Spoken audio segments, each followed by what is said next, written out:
L'idée des porteurs d'eau, en particulier dans le milieu du vélo, ça c'est encore plus particulier à ma famille, c'est-à-dire que moi voilà, mon père faisait du vélo, il pratiquait en tant qu'amateur, j'en ai fait pas mal enfant, et j'ai une culture du Tour de France, tout simplement une culture populaire du Tour de France.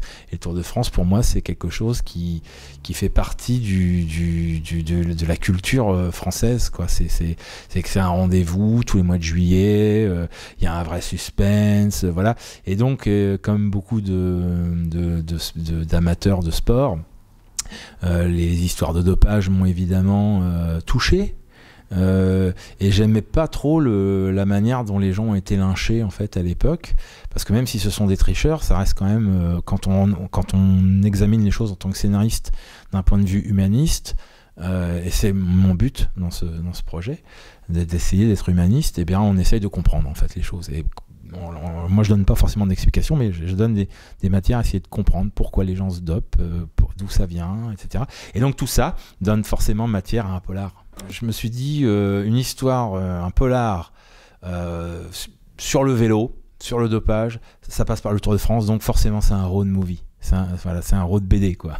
Donc il fallait 2 protagonistes, forcément, 3 ça commençait à être beaucoup, et puis est venue l'idée aussi des jeunes gars, d'un club amateur, parce que je voulais pas faire le procès, moi, de refaire le procès des grands clubs professionnels, ça a été fait, voilà, bon. Donc les personnages sont venus après, parce qu'il me fallait deux candides, en fait. Voilà, il fallait 2 candides, et un peut-être un petit peu moins candide que l'autre, qui manipule qui voilà.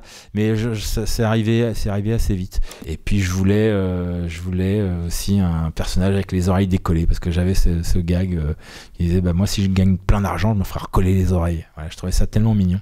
Je suis en train de travailler beaucoup avec Michel Bussy, moi, en ce moment. Donc voilà, je termine c'est pas chez Delcourt, mais donc j'adapte Nymphéa et un noir là depuis. Enfin, j'ai fini d'ailleurs. J'ai fait Nymphéa et un noir avec Michel, voilà, avec qui j'ai beaucoup sympathisé en fait. Et donc je vais attaquer Un avion sans aile là. Donc je suis dans ces polars là, les polars la Bussy, qui sont pas des polars noir. J'ai en cours avec Nicolas peut-être un petit polar côtier aussi qui se passe sur des plages de Normandie. Voilà, oui, ça me donne des envies. Moi, le polar, c'est vrai que c'est pas forcément mon genre littéraire de prédilection, mais ça reste pour moi majeur. C'est-à-dire que voilà, c'est parce que je suis simplement passé à autre chose en tant que lecteur. Mais moi, j'ai biberonné évidemment au départ Agatha Christie. Je suis un grand fan de Conan Doyle en fait, donc Sherlock Holmes, vraiment beaucoup. Et ça, j'en publie un chez Delcourt en août là avec Jean-Pierre Pécaud, une version steampunk de Moriarty. Voilà, donc oui, le polar il est toujours présent, hein, de toute façon, mais c'est vrai que je suis pas un pur polar, moi, mais j'adore Manchette, j'adore des gens comme ça, ouais.